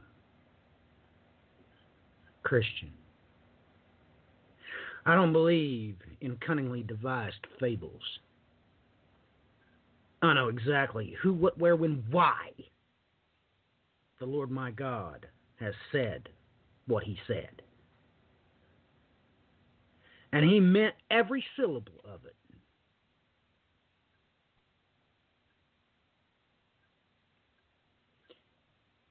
Until next time, ladies and gentlemen, God bless.